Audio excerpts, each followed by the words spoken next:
Hi, Zizaran here with another video, and today we're going to talk about the new patch for Diablo 4, which is actually quite sizable and had a lot of things that I actually wasn't expecting in a patch this early, because they talked about how a lot of things weren't possible until Season 1 or 2. So let's go over it and see what they did. So as far as bug fixes, a very important one where there was a line of pixels on the top right of the chat that while hovering over it with your mouse would open the chat. This actually led to a lot of people dying. I think we saw 2 or 3 different deaths on hardcore just to opening chat like that. And that's been fixed, so that's good. I can't heal! I can't heal! And the party frames HP bug is fixed, so you will no longer constantly see your party members going to 0 health.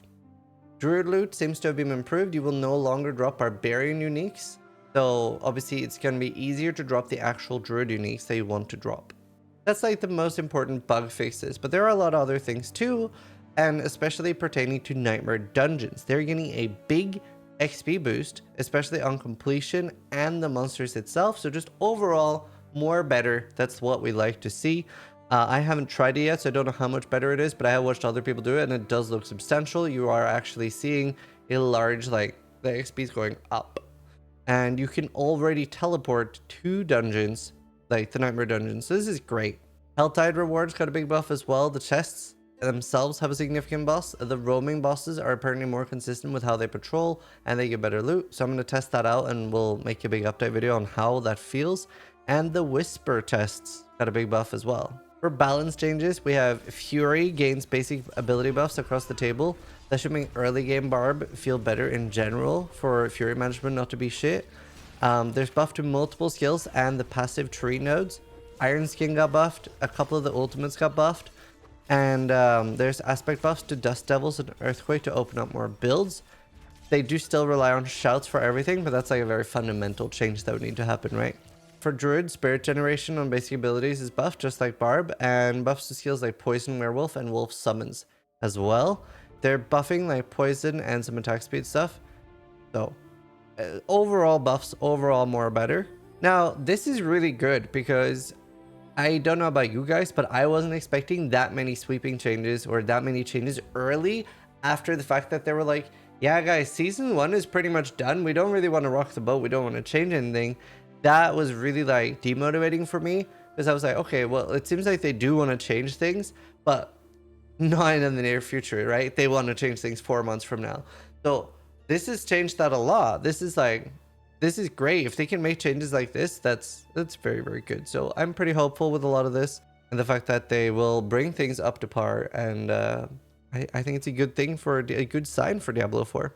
Necro got buffs to core and basic abilities that aren't Bone Spare, so that'll hopefully make some more builds usable that isn't just Bone Spare. There is also a minion build that like Crypt, Rise, Gassy, etc. are playing, but maybe they're gonna try to move towards Necro being like more than a 2-trick pony.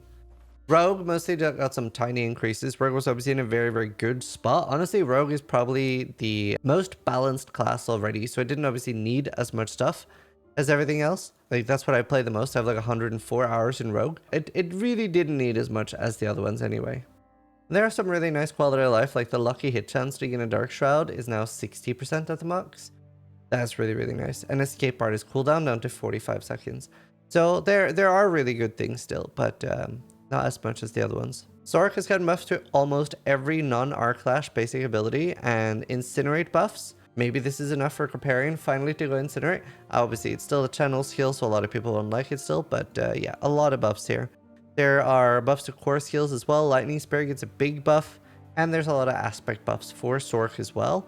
So every class gets a lot of good things there. I know a lot of people are actually expecting nerfs, especially for Barb, and there's not really any nerfs here. It's mostly good things. I thought it was unexpected. People kept asking me, like, what are you hoping for the patch? And I was like, honestly, a little bit jaded after hearing the fact that they were like, oh, well, Season 1 is done. We're not going to change anything. So I was like, well, what are they going to do in this patch then? I was expecting some performance fixes. So this is great. Made me have a lot more positive outlook on the game with the fact that they can do things like this. And especially the Nightmare Dungeons changes and the teleport fix, everything like that actually being done already. That's great. Looking forward to jumping on and testing it out. Let me know how you guys feel about the changes. Was there anything really big missing that you were hoping to see? Was there anything you were really surprised but are positively happy to see, etc.? Either way, thanks for watching. Sub if you liked the video, but more importantly, try to die less than I do.